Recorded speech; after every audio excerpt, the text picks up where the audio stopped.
without the mic. Okay? But I guess I'll talk with the mic. I'll be a little quieter. No, I won't. So first of all, again, as Mayada has said, my name is Marquise Long. I am the Director of Strategic Partnerships and Career Pathways at Partner for Work. I've been with the organization since 2015. Did I do that? No, we didn't. I did take a short leave of absence for about 8 months. I left, but then Partner for Work actually hired me back on.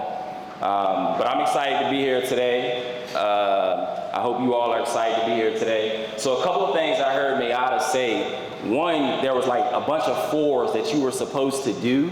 So I'm going to actually take 1 minute of my time and ask for everyone that's currently at a table to connect with someone else at another table so that you can say you are actually identifying, developing, and building relationships with organizations that are here in the room today. So you have 60 seconds to identify one person that's not at your table, that's at another table to connect with. 60 seconds, starting now. So I hope everyone had the opportunity to identify someone in the room because it's extremely important.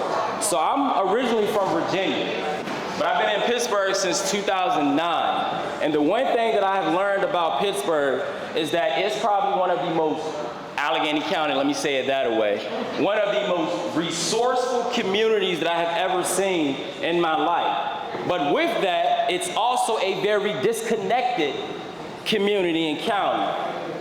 So in order for us to actually bridge that gap, it's important for us to communicate with one another. So I actually want to talk briefly about my role, 2 things. So pathways, career pathway, and then I'm going to briefly talk about partnerships. Okay? We good? You got to talk back to me. Are we good? Cool. All right, so I don't have much time, but I definitely want to say a couple of things. So recently I was looking at the Brookings Report. We're all familiar with the Brookings Report, all the work that they do from a research standpoint. So one of the things that Partner for Work wanted to do was develop career pathways.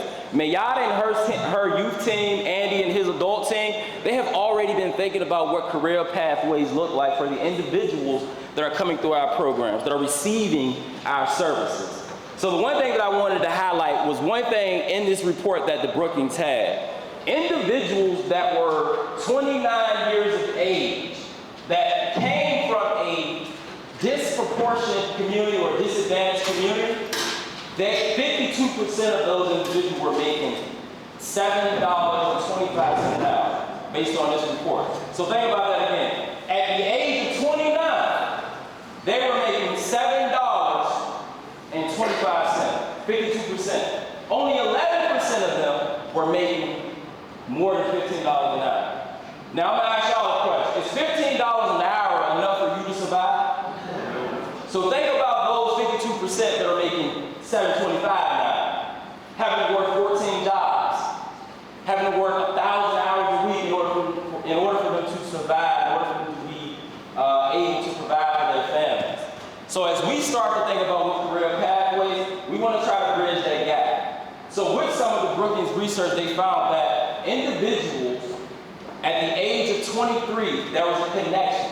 If they were 23 and they were making at least more than $7.25 an hour, they seen a trajectory every year from the age of 23. So if you think about a 23-year-old young person, man or woman, making at least $15 an hour, then by the time they're 29, they should be able to almost do what they want to do. Almost be able to have the opportunities that they want to have based on the connections, again, that we all in this room are looking to make for young people and young adults, right? So when I said you had a minute to develop and build a partnership, that's why it's important that we, as a community, we develop and build the partnership that we have in the room. Now, once you start developing the partnership that you have at the tables today, then when you leave out of this room, the objective is to go out and build a connection with someone that you typically don't even communicate with. So you can't communicate with a young person or an adult. You can't say you're running services if you're not going to go out in the community and see what they're actually dealing with. And if I'm not mistaken, you all know what WIOA is. If you don't know what WIOA is, raise your hand.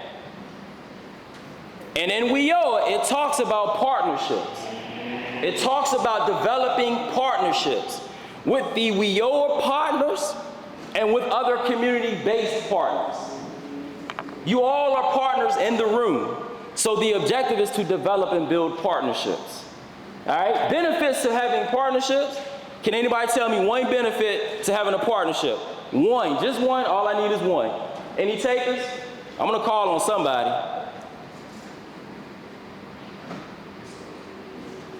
It just makes your organization stronger. More partners you have to make your organization stronger and make the organization around you stronger. You have to lean independently. Stronger organization, stronger community. Creates more opportunities for your clients. Have more experts in the room. You don't have to be the best at everything. You can call experts. More experts in the room. You don't have to be the best at everything. I think sometimes we get caught up into trying to be the best at every single thing we do. And that's not necessarily always going to be the case. And if you stretch yourself thin, then guess what you're going to do? I'm retiring early. I don't want to deal with it no more. I'm not coming to work today. In fact, I'm using all of my PTO because I don't want to do it anymore. So as you think about what partnerships really, really look like, always think about the business aspect of it. You can reduce costs, your organization costs, just by utilizing somebody else. You can create networks and communication aspects that a young person or an adult or your clients or your participants may not even thought about. All you have to do is identify partnerships that you think is beneficial to your organization as well as to the people that you are trying to serve. So that's my time, and believe it or not, I did not say one thing that I had on my piece of paper that I wrote down. Terrible, terrible. But I want to introduce Bonnie Yeager. She's Partner for Work Manager of Industry Solutions. Got it. And she will be talking to you all a little bit today.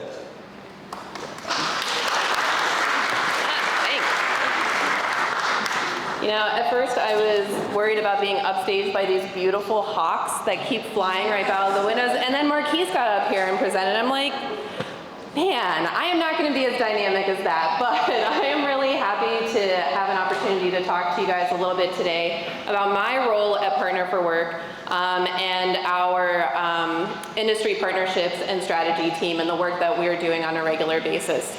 So right now, there are some pieces of paper that are being passed out. I'll encourage you to keep it on the side. Don't sneak peek on the back. Keep it on the side that has all of the blank lines on it. I know how your brains work, no peeking. And before I even dive into what I'm talking about today, I want to start with a reflection. You are not going to be asked to share this. This is personal to you, so you can be as honest as you want to be or need to be on it.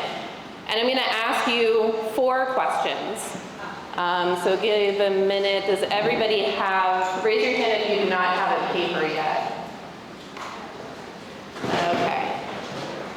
All right, so the first question is, imagine the best job that you have had. So this is not an imaginary job. Out of all of the jobs that you've had, imagine the best one. What made that the best job?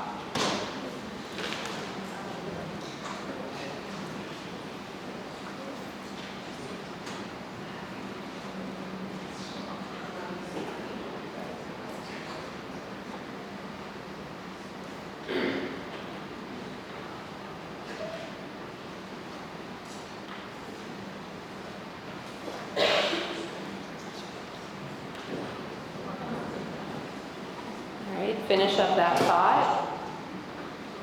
While you're finishing up, the next question is, imagine the worst job that you've had. What made that job terrible? What was it about it that was just not good for you?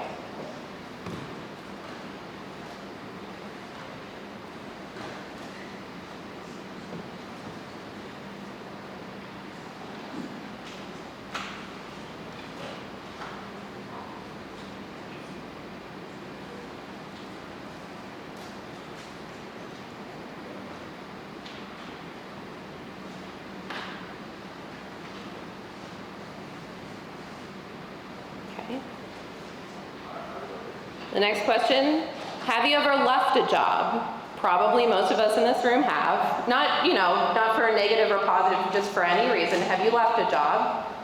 What made you leave that job?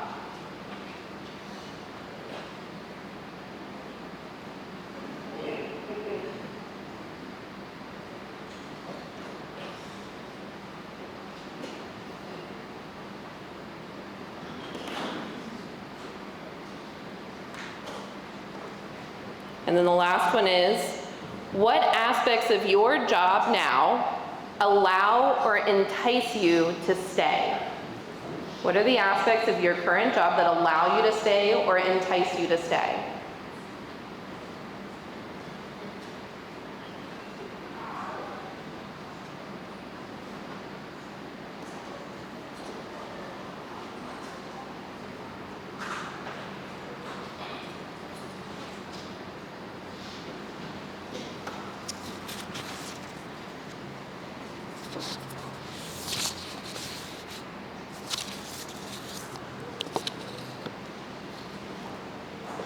Okay.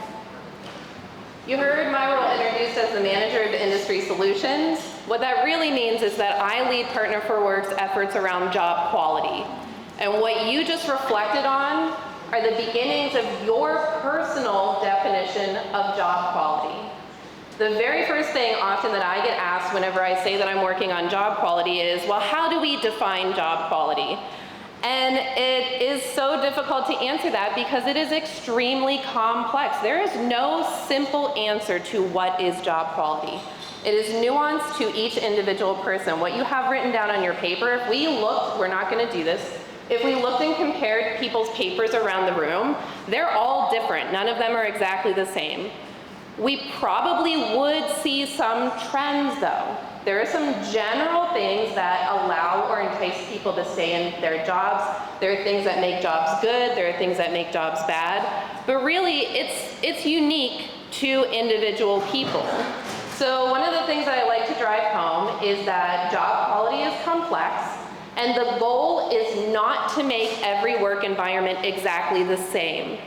Because every one of us is different, we all need to be able to find our own work environment that's a good fit for us. There is no one-size-fits-all solution. There is no one excellent, perfect job for every single person.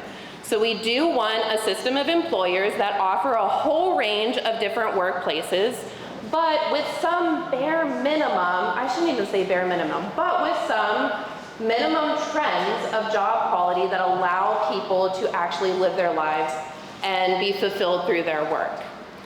So those are the big pieces around job quality, and that leads into, now you can peek at the backside, one of the best descriptions or definitions of a good job that's out there. This was put together by the Aspen Institute. They pulled together stakeholders from multiple different perspectives, including employers, workers, labor, and they actually hashed it out and put together this description or this definition. So generally speaking, whenever you're thinking about job quality or what is a good job, it is a job that provides economic stability, it's a job that provides economic mobility, and it's a job that provides equity, respect, and voice. There are those subcategories underneath each of those which you can take a look at on your own, but generally speaking, that's the type of job that people thrive in. And the Aspen Institute makes a point that this is a foundational definition, so every job should have these things. It might look different, depending on the nuanced pieces of it, but every good job should have these things. And this definition is aspirational. How many jobs right now have all of these things? I'm not going to be pessimistic, but there's some work to do. So this is an aspirational definition. This is where we want employers to be moving toward. This is the vision for what good jobs should look like. Okay, let me make sure before we move on from that. I want to make the point that we were very and when I say we, I mean Partner for Work was intentional about calling this work industry solutions because it is a solutions-oriented approach on both sides. From the workforce side, we want to put people to work in good jobs. From the employer side, we want them to have better retention rates. We want them to have more effective recruitment. We want them to have more diverse workspaces. They want those things too, especially the recruitment and retention piece, but more and more of them are really looking for that diversity piece too. So job quality, actually, if it's done well, job quality enacts DEI in a way that's not checking a box, that is actually actionable. Why is this important? Why is job quality important? I hate participatory things, but I'm gonna do it. I'm gonna make you guys suffer. Why is job quality important from your perspective as workforce providers?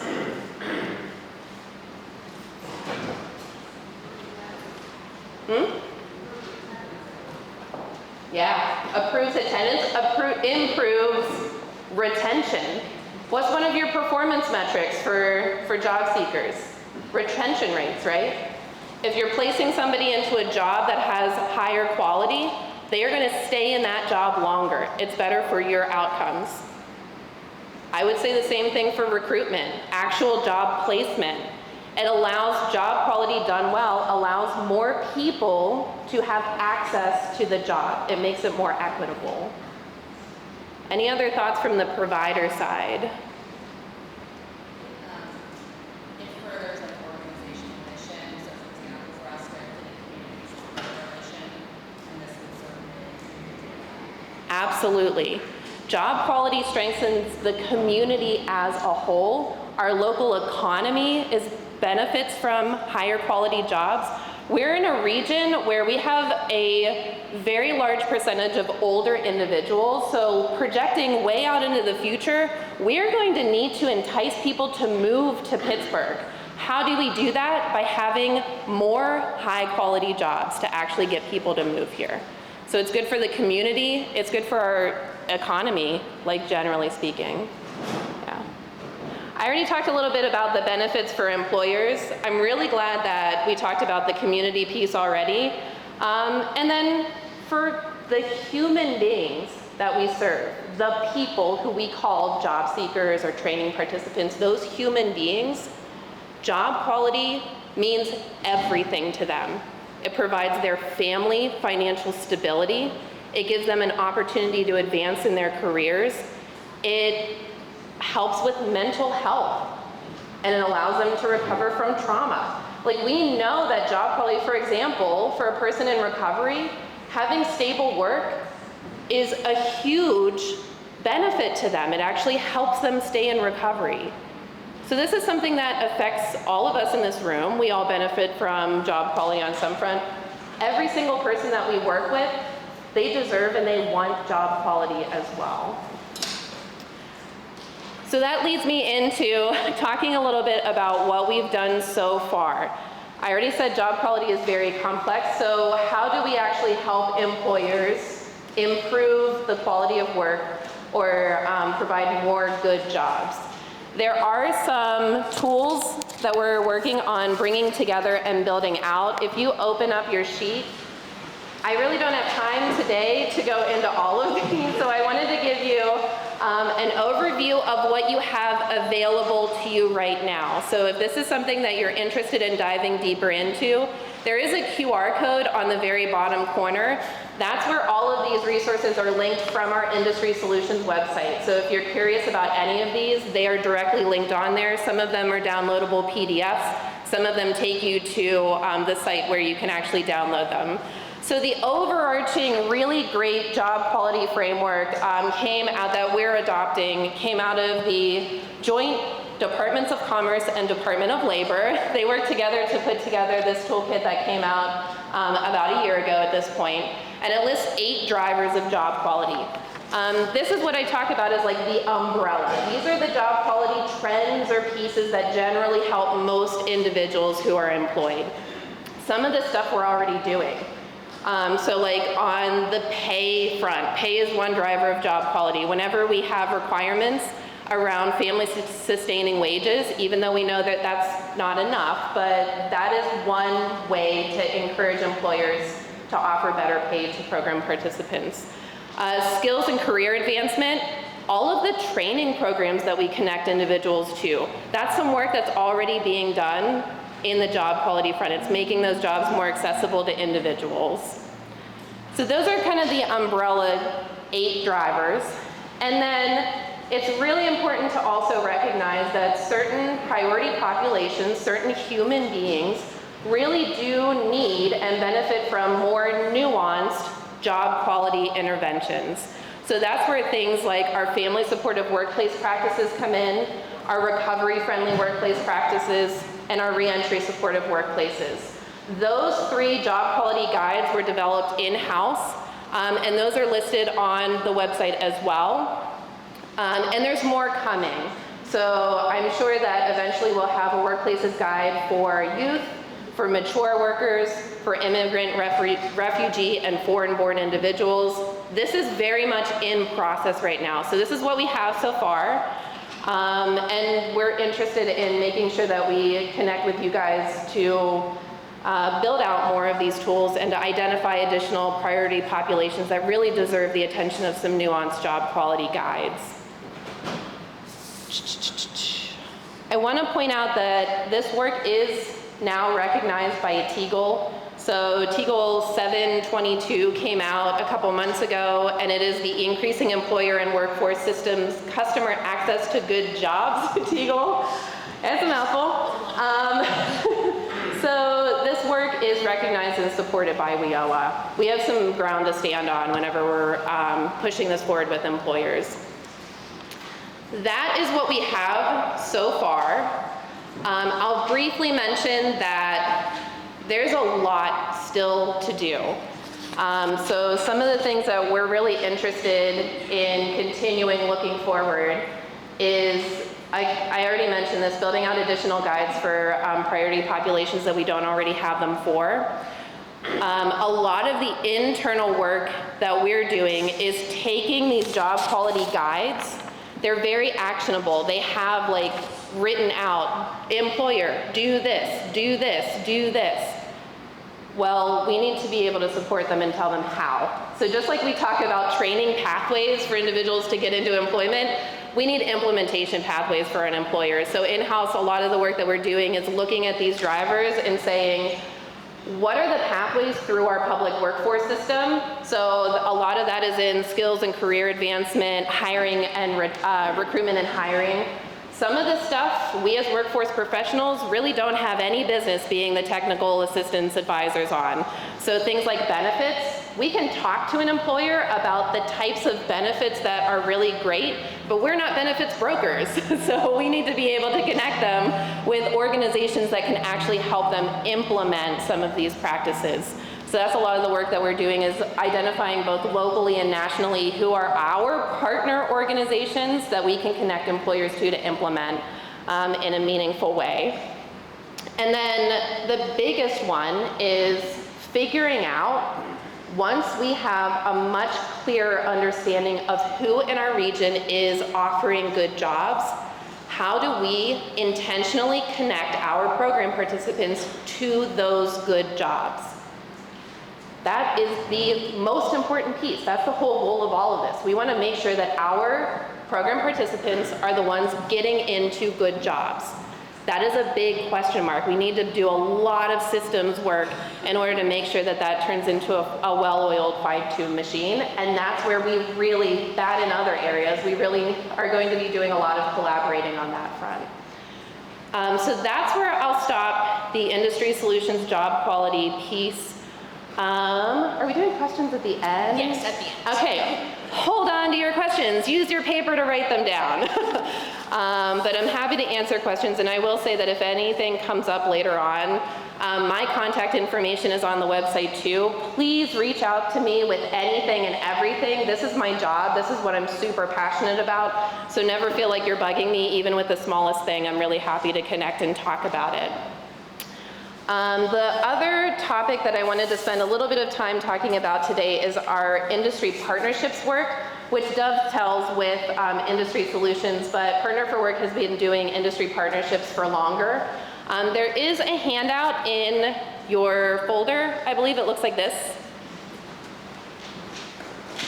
It maps out a general overview of what industry partnerships are. I'm going to talk through it a little bit, but again, please reach out if you want to know more. So generally speaking, our industry partnerships, it's an initiative that we have at Partner for Work that's committed to working with an industry and within an industry to identify their sourcing, recruiting, and training challenges and then match them with support. So we say it connects businesses to talent, it connects training providers to resources, and it connects job seekers to opportunities. A couple characteristics of an industry partnership is that, number one, most importantly, it is industry specific. So if you look further down on the paper, the existing industry partnerships for us right now are in construction, financial services, healthcare, manufacturing, and technology. Industry partnerships don't just include employers, they also include partner organizations. So those could be chambers of commerce, those could be labor organizations, those could be other employer or labor-centered organizations. And it develops employer-driven programming. So very similar to how I said industry solutions is solution-oriented, industry partnerships are solution-oriented. So it's talking to employers about what their pain points are, identifying what job seeker and program participant pain points are, and then building those pathways into making those connections.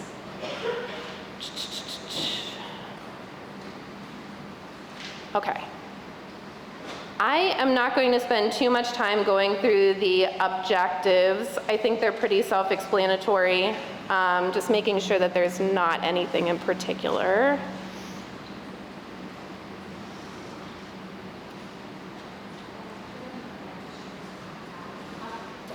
Yep, yeah, Kathleen's gonna get it too. Okay. And then the very last part at the bottom are the list of our signature programs. A lot of them are pre-apprenticeship and training programs. The other thing that I'll mention is we have a lot of sort of irons in the fire and work happening that is not quite an industry partnership yet, but probably would be in the future. So for example, we have a Department of Labor and Industry grant right now that's focused on the clean energy sector. So over the next, between now and June 2025, we're gonna be engaging 30 clean energy employers in job quality work, in retention, recruitment, and training work. That's not an industry partnership yet. Clean energy is hard to define as an industry because it's actually a group of a lot of existing industries, but I wouldn't be surprised if there was some kind of industry partnership that came out of that as well. All right. Thank you so much for the time. Again, please reach out if you have any questions ever. And then I'm going to hand the mic off to Kathleen Powell, who is our program manager for Adult Workforce Services.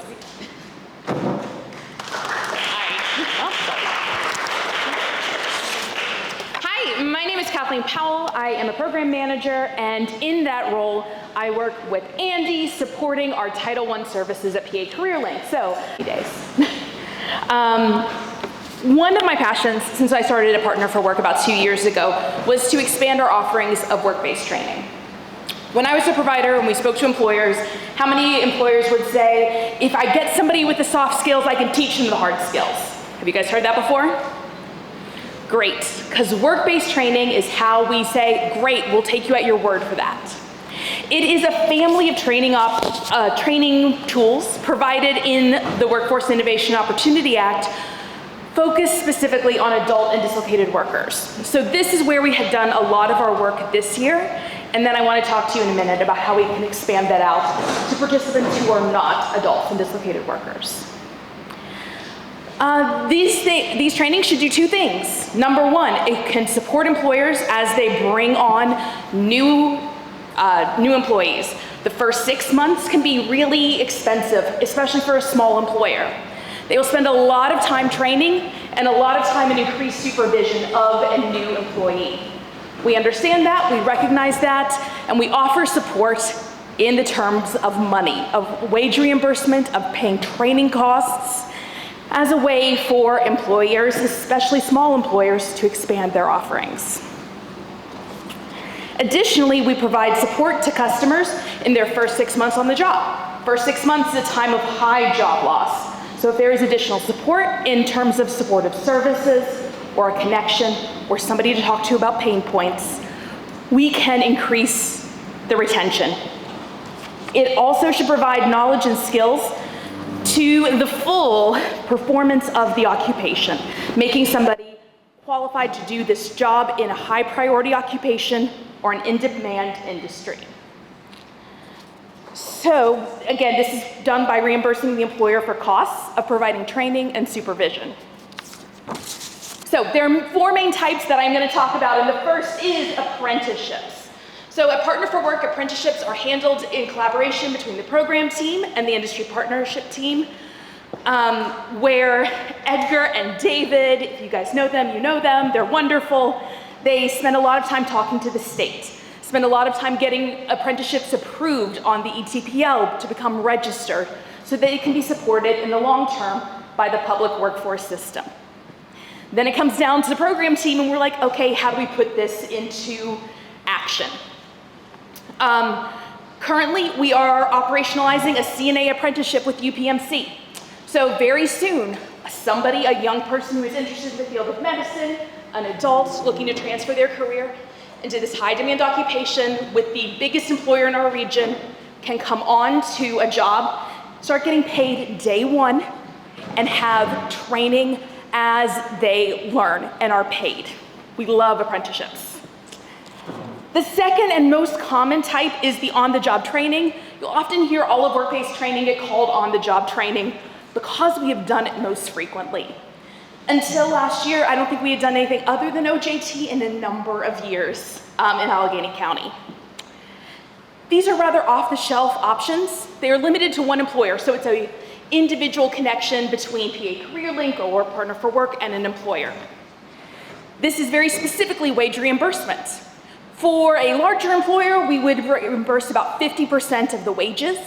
We can go in there and say, if you're gonna get this money, it needs to be at the self-sustaining wage, which is $17.33 at this time. So we will reimburse up to $20, at least $17.33 an hour, up to $20, and make it a lot easier for an employer to take a chance on somebody who has the soft skills, has the personality, does not have the hard skills. This year, we have some really interesting OJTs going. There's a middle school teacher who we are supporting, a bookkeeping clerk, a web developer, an engineer. We have some really exciting options in the OJT world. The third type is the CJT, or the customized job training. Like it says in there, this is highly customizable, which means it's highly complicated. This can be one employer with a big group of employees that they need to train over the course of the year. It can also be a group of employers. 3 come together and say, I need solar installers. I'm looking at Bonnie right there. And we can put together a training for solar installation supported by 3 or more employers. Solar voltaic installers. Yeah. So this can be wage reimbursement. It can also be something else. We could send people to CCAC and pay for that training while the employer pays the wages. So these are really flexible, they're complicated, but they're really powerful. They can hit a lot of people. Currently, we are supporting the Patient Care Technician Academy at AHN. We have medical assistants at UPMC who are being supported through this program. We have a really innovative CJT agreement with PeopleShare, where we are placing people in insurance administration. And one of our long-standing work-based training employers, J.A. Sauer, went from being an OJT provider to a CJT provider this year. We're really proud of them. The final one is the incumbent worker training. Now, incumbent worker training is complicated because it's not actually getting somebody a job. It is taking a worker who's been at a company for 6 months and upskilling them. This can do 2 things. Number 1, we can create positions that need to be backfilled so that we have an opportunity to get our job seekers into those jobs while increasing the skills of a current worker. There is no wage reimbursement on this one. Our understanding is if you've been paying somebody for 6 months, we'll help you pay for the training, you keep paying them. We are about to run our first one with AHN for medical assistants. We're gonna be taking people who are in reception, food service, or facility maintenance, and moving them into clinical roles. We're really excited about this opportunity. In this past year, Kiera, Megan Uganda-Grady, and our partners at Grant Associates have been really focused on work-based training, because I yell at them a lot. No. In PY21, we supported 13 job seekers who entered work-based training. In PY22, we did 50. Next year, there are gonna be more. We're gonna figure out how to expand these offerings. What I wanna say to you guys is that through this process, and this number is weird because it's really soon, but we have about an 80% retention rate so far with people who go through a work-based training. It's really high, we really love this, we're supporting employers, we're supporting job seekers. If I start asking about the future question, how do we expand these opportunities to your participants? How do we include the youth in these opportunities? Figure out a way to braid some funding. I'm looking at you, Mayor. How do we bring this out to earn and work ready participants through a co-enrollment? This will be the next couple of years. But work-based training is this really powerful tool that we can use to support job seekers and to support employers. And with that, I'm gonna pass it on to Kiara Higgins, Senior Director, who as of July 1st will be overseeing our 2 PA Career Link offices. Good morning, everyone. Before we get started, everybody stand up. Everybody stand up. Because I can't sit still, I assume you guys can't sit still, so let's take a break. So I start every staff meeting. 3 shoulder rolls back. 3 to the front. Let's loosen up. Neck roll to the right. Neck roll to the left. Now let's sit down and let's talk business services, shall we?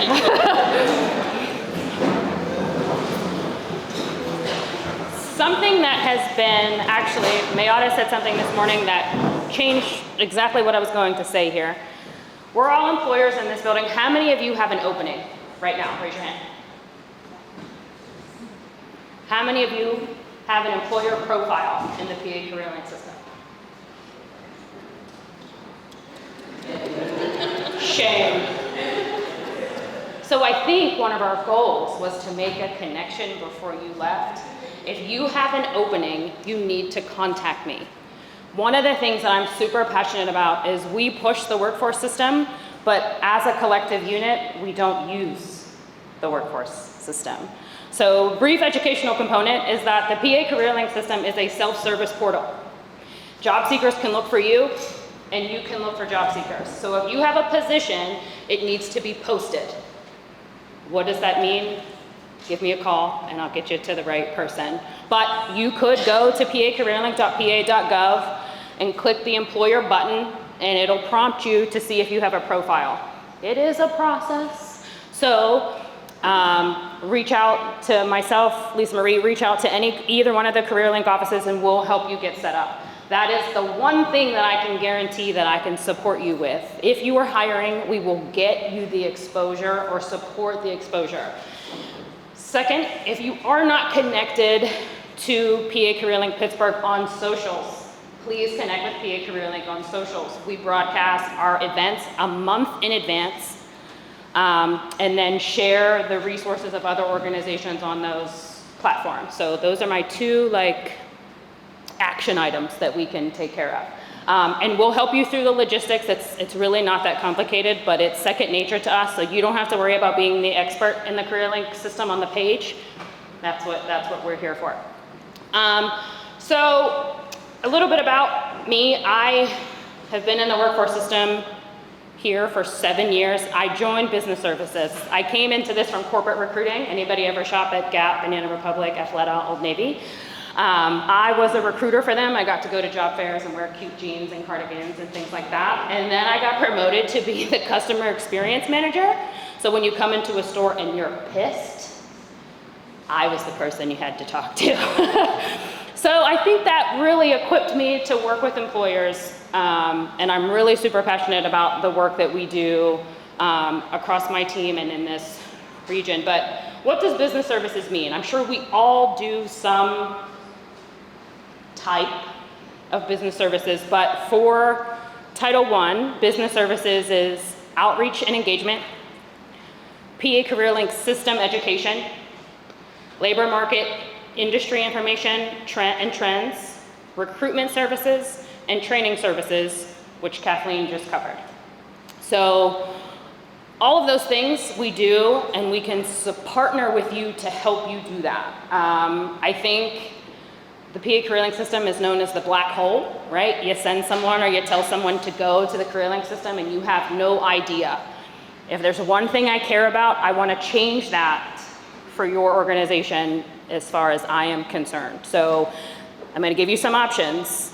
Reach out to me. I will have someone from my team come to your organization and educate, train, introduce the system to you and your staff. That person would be your point of contact. So it's no more go down to the CareerLink system, go down to the CareerLink office. During the pandemic, we launched a program called Adopt a Partner, where we reached out to partners, and if I got Bonnie on the phone, I was the person that Bonnie talked to forever. She didn't have to, if she was sending somebody down, she would say, Kathleen, when you go down, you're gonna talk to Kiera. Here's Kiera's contact information or an email. I want you to be that connected to the system. So, my email's up there, and I'm sure it's somewhere else in your folder. And if you scan your QR code on the thing on your table, you can find me. Please reach out to me. We are happy to do so. So, outreach and engagement, what does that mean? We use the PA CareerLink system to find people, right? So we have outreach campaigns. We do traditional recruitment services. We're cold calling people. We're looking at people who recently created a profile, finding out what they're doing, and building that kind of relationship. In terms of system education, just like what I just did, if you're not connected to the PA CareerLink system, we want you to be, just to get an idea of what's out there, maybe for yourself. Based on your activity, you might be questioning if you're hitting those top things on job quality, but we want you to be happy. You can get to see what's out there, and you can see what maybe your competitors are doing and paying and offering, so that you can, if you are the change agent in your organization, you can do so. Recruitment services for employers. We do one-on-one recruitment events or recruitment services where I meet with not me, but someone on my team meets with an employer, and they're saying, I need 10 customer service reps. Okay, tell me about the kind of person you need. My favorite thing to say is, I can read your job description, I know what your job description says, but what's gonna seal the deal for you? How many of you are only doing what's listed in your job description? LOL, right? Yeah, no, right? Ask me what a senior director does. It's not in my job description at all, but it's okay, right? So to me, that's an important part of building a relationship and being the expert in business services. Everybody has a customer service rep. Everybody has an admin, but what do you need in your admin assistant? And let me go find that person for you. We are free. So tell an employer that I will search a website with 3,000 people on it for you and send you resumes of people that might fit the need. Who's gonna say no to that?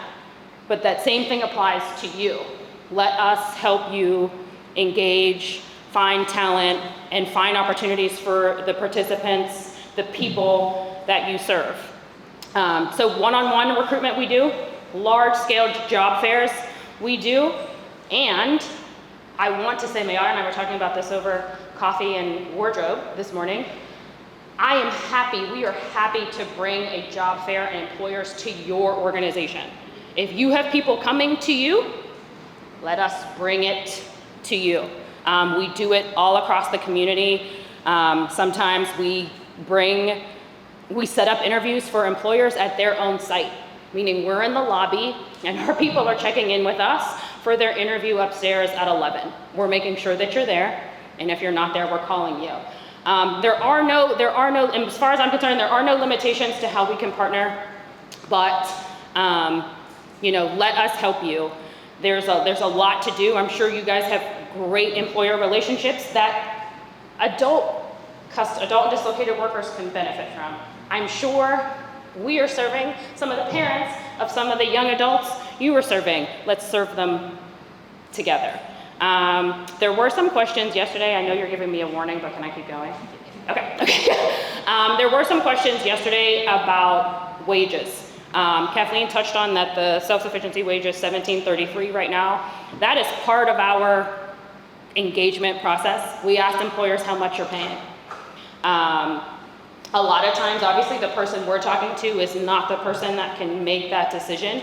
But at one point in time, I think we were serving four employers who all had customer service positions open. One was paying 14, one was paying 15, one was paying 17, and one was paying 20. The one that was paying 20 was downtown and in front of a bus stop. So guess where everybody wanted to work? It wasn't even about the $20. It was about I could get there. So those are the conversations that we're having with employers. How we position ourselves as the expert. I can tell, they would kill me if they were in this room. I could tell at Allegheny Health Network that UPMC is getting their people because. I can tell Dollar Bank that PNC is getting their people because they're getting in the door at this $14 an hour at Dollar Bank, and then within 9 months they're applying for PNC and making $5 more. That is what we do. We are equipped and we practice having those difficult conversations. So that is how we ensure that we are exposing our participants to self-sustaining wages and careers. We will post any employer's position, but in order for us to get on board and do some of those services that I mentioned, you have to be paying a certain wage. That is another benefit of using the CareerLink system, the careerlink.pa.gov, is we ensure that there are no scams. There are staff members from the Commonwealth team and from my team that go through. You keep flagging me with my time is up, but they said I could keep going. I'm a rule follower, so it's really stressing me out when I see that thing in the back. We go through job postings, make sure that they're listed on companies' websites, making sure that the point of contact is there. So, what's the difference between the CareerLink page and Indeed? Well, we vetted the position before it went live on the CareerLink system. So we have a lot of resources and one-pagers and things that I'm happy to share. Maybe I'll send it so they're on the summit. I will share so that they are on the summit page, and then ask those questions as you can. Something else came up yesterday that I can't remember. Wages. Wages was the big one. Wages. Remote work. Oh, remote work. Okay. Yes. Whew, thank you, Sabrina. Remote work. Let me tell you, it is the beast of all things, okay? I think Susie mentioned it yesterday that there has been a shift. I just say the game has changed. Job seekers have the upper hand right now. One, for obvious reasons, a lot of people who worked in certain industries that were dramatically impacted by the pandemic, they do not want to go back there. And do you blame them? Also, people got a taste of working at home and being able to do all the other things that you can do and work from home. I am personally more productive when I am at home because I can zone in, right? But work-life balance became such a bigger conversation in the pandemic because it taught us to really value what matters to us. And sometimes when we spend most of our time together, we don't get to spend time and do the things that matter. All that to say, with the CareerLink system, we do advertise remote work. We have marketing or outreach materials that come out that specifically list positions that are labeled as remote work. We do ask employers those questions. A lot of employers are just behind the 8 ball on that. But surprisingly, there is more flexibility out there than you realize. Unfortunately, I think this came up yesterday. People say, I don't want to work I don't like computers, I don't use computers, but I want to work at home. Well, we're gonna have to work on that a little bit, you know what I mean? So I think something that we learned through the system is that our role isn't just placing individuals at work, it's prepping them for the tech divide, and working remote poses a huge tech divide. I mean, interviews right now pose a tech divide. You're gonna say, she's really young, but I remember being able to walk into an office and say, can I speak to the recruiting manager? You can't do that. I remember when I was applying for my first job, filling out something on paper. You're not doing that anymore. So think about that impact on the people in this room. Think about the justice-involved participants that we serve. If you were incarcerated 10 years ago and you come out and you are looking for work, if you think, you don't realize what has happened, all the change that has happened, that's where we step in. So I encourage you, and I hope that you will take me up on our offer that if you were struggling on how to support people with those things, reach out to us. We're not the expert, we can figure it out together, but we have figured out some of those things and we would love to share best practices. None of us can be the expert on all things, but some of us have more exposure and have more time spent in some of those things. But to get back to the remote question, we do release outreach on remote positions. We specifically engage with employers who have remote positions because we know that is what people want. I guess we'll save this for Q&A, but if you are hearing things from employers and job seekers about remote work that's a struggle, let's articulate them and we can have some conversations with employers and together about possible solutions. Or maybe you're hearing things that we're not hearing on the Title I side, and we can have conversations with some of our employers to see how they got there, how they manage it, and how they would respond.